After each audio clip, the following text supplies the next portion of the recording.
Platter on റീൽസിൻ്റെ പുതിയൊരു എപ്പിസോഡിലേക്ക് വീണ്ടും എല്ലാവർക്കും സ്വാഗതം. ഇന്നത്തെ നമ്മുടെ റെസിപ്പി എന്ന് പറയുന്നത് ഒരു മേത്തി പറാട്ടയാണ്. മേത്തി എന്ന് പറഞ്ഞു കഴിഞ്ഞാൽ എല്ലാവർക്കും അറിയാലോ അല്ലേ? ഉലുവച്ചീരയില്ലേ, അതിനെയാണ് മേത്തി എന്ന് പറയുന്നത് കേട്ടോ.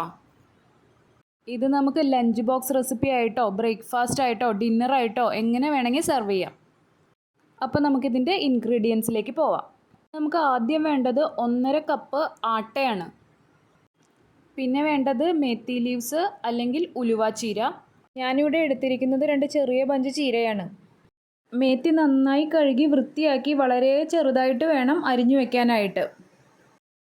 മേത്തിയിൽ നന്നായി കഴുകി എടുക്കാൻ ശ്രദ്ധിക്കണം, അതല്ലെങ്കിൽ മേത്തിയിൽ മണ്ണുണ്ടാവും. അപ്പോൾ പറാട്ട കഴിക്കുമ്പോൾ മണ്ണ് കൂടി കടിക്കേണ്ടി വരും. ഒരുപാട് മൂത്ത തണ്ടും നമ്മളിത് അരിഞ്ഞെടുക്കുമ്പോൾ ഉപയോഗിക്കാതിരിക്കാൻ ശ്രദ്ധിക്കണം. എനിക്ക് കിട്ടിയ മേത്തിയിൽ അധികം തണ്ടൊന്നും ഉണ്ടായിരുന്നില്ല, അതുകൊണ്ട് തന്നെ ഞാൻ ആ വേരിൻ്റെ ഭാഗത്തു നിന്ന് കട്ട് ചെയ്ത് വളരെ ചെറുതാക്കി നുറുക്കിയെടുക്കുകയാണ് ചെയ്തത്. ഇല നന്നായി ചെറുതായി തന്നെ അരിഞ്ഞെടുക്കണം. പിന്നെ വേണ്ടത് അയമോദകം ഒരു 1/4 ടീസ്പൂണോളം. അയമോദകം എന്താണെന്ന് എല്ലാവർക്കും അറിയാലോ, കാരം സീഡ് അജ്വൈൻ എന്നൊക്കെയാണ് അതിൻ്റെ വേറെ പേര്. മുളക് പൊടി 2 ടീസ്പൂൺ, മഞ്ഞൾപ്പൊടി 1/4 ടീസ്പൂണോളം, ഗരം മസാല 1/2 ടീസ്പൂൺ, ഉപ്പ് 1/4 ടീസ്പൂൺ, വെള്ളം 1/4 കപ്പ്, ഇഞ്ചി ഒരു ചെറിയ കഷ്ണം, അതിനെ നമ്മൾ നന്നായി നേർപ്പിച്ചരിഞ്ഞ് മാറ്റി വയ്ക്കണം. സവാള ഒരു ചെറുത്. സവാള നന്നായി പൊടിയായി തന്നെ അരിയണം, അതല്ലെങ്കിൽ നമ്മൾ പറാട്ടയിലിട്ട് നമ്മളത് പരത്തിയെടുക്കുമ്പോൾ സവാള വലിയ പീസസ് ആണെങ്കിൽ പറാട്ട പൊട്ടിപ്പോവും.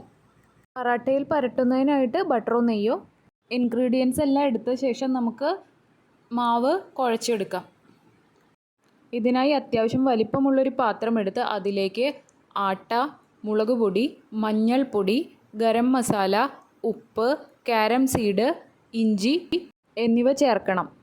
ഇനി ഇതിലേക്ക് ചെറുതായി അരിഞ്ഞു വെച്ചിരിക്കുന്ന സവാളയും ഉലുവ ചീരയും കൂടി ചേർക്കണം. എന്നിട്ട് നമുക്കിതിനെ കൈ വെച്ചോ സ്പൂൺ വെച്ചോ ഒന്ന് മിക്സ് ചെയ്തെടുക്കാം. ഇങ്ങനെ മിക്സ് ചെയ്ത് വെക്കില്ലേ, അതിനുശേഷം കുറേശ്ശെ വെള്ളം ചേർത്ത് നമുക്കിതിനെ കുഴച്ചെടുക്കാം. കുറച്ച് വെള്ളം ഒഴിക്കാൻ പറയുന്നത് എന്താണെന്ന് വെച്ചാൽ നമുക്കപ്പോൾ എത്രയാണോ പറാട്ടയ്ക്ക് ആവശ്യമായിട്ടുള്ള വെള്ളം അത് നമുക്ക് നോക്കി യോജിപ്പിച്ചെടുക്കാനായിട്ട് പറ്റും.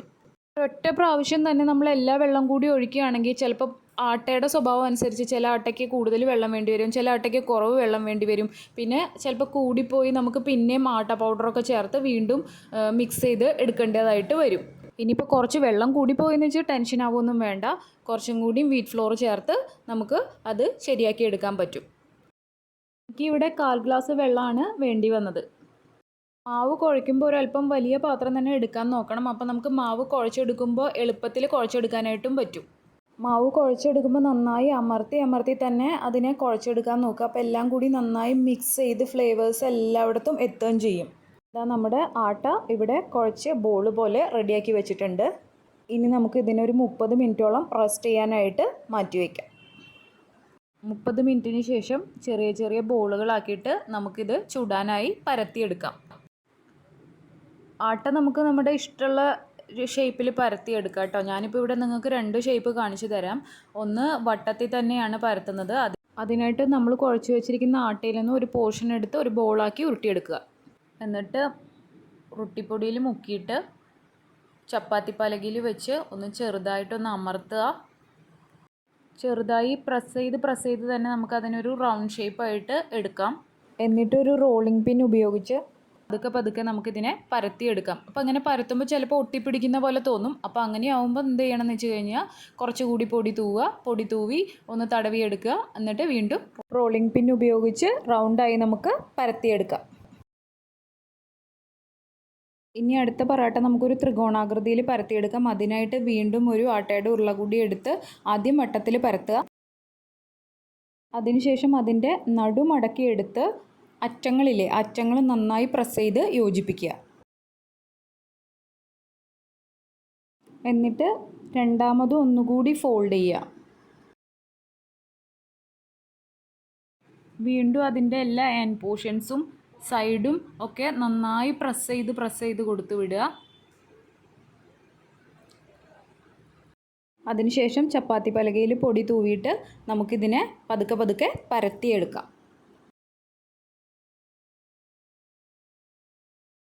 പരത്തിയെടുക്കുമ്പോൾ ഇതിൻ്റെ എഡ്ജസിൻ്റെ സൈഡിലൊക്കെ നമ്മൾ പരത്തുമ്പോൾ നമ്മൾ ആ ഭാഗം നന്നായി ഒന്ന് അമർത്തി പരത്താനായിട്ട് നോക്കണം. ഒരുപാട് അമർത്തണ്ട കേട്ടോ, കാരണം ഒട്ടിപ്പിടിച്ച് പോവും ചപ്പാത്തി പലകയിൽ.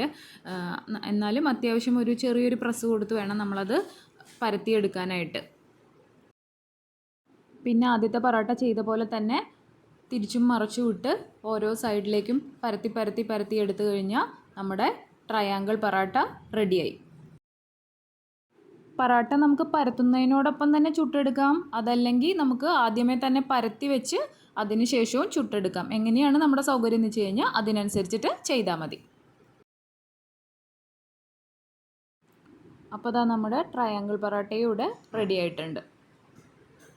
നമ്മൾ എടുത്തിരിക്കുന്ന മാവ് കൊണ്ട് എനിക്ക് 7 പൊറോട്ടയാണ് കിട്ടിയത്. ഇനി ഇത് ചുട്ടെടുക്കുന്നതിനായി ഒരു ഫ്രൈ പാൻ വെച്ച് ചൂടാവുമ്പോൾ അതിലേക്ക് നമുക്ക് പൊറോട്ട വെച്ച് കൊടുക്കാം. പൊറോട്ട ചുട്ടെടുക്കാനായിട്ട് പാൻ എടുത്ത് വെക്കുമ്പോൾ തന്നെ നെയ്യാണെങ്കിൽ നെയ്യ്, ബട്ടറാണെങ്കിൽ ബട്ടർ എടുത്ത് അടുത്ത് വെക്കാനായിട്ട് മറക്കരുത്. ഞാൻ പക്ഷേ കൂടുതൽ പ്രിഫർ ചെയ്യുക ബട്ടറാണ് കേട്ടോ.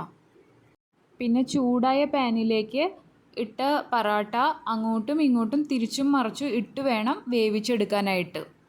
മീഡിയം ഫ്ലെയിം എപ്പോഴും കീപ്പ് ചെയ്യാനായിട്ട് ശ്രദ്ധിക്കണം, അതല്ലെങ്കിൽ പൊറോട്ട വെന്ത് കിട്ടില്ല.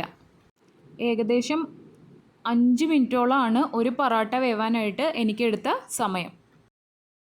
പാചകം തുടങ്ങുന്നവരൊക്കെ ആണെങ്കിൽ നമ്മളിങ്ങനെ തിരിച്ചു മറിച്ചിടുന്നത് കൈവച്ച് മറിച്ചിടണ്ട, അതിന് പകരം ഒരു ചട്ടുകം ഉപയോഗിക്കാം.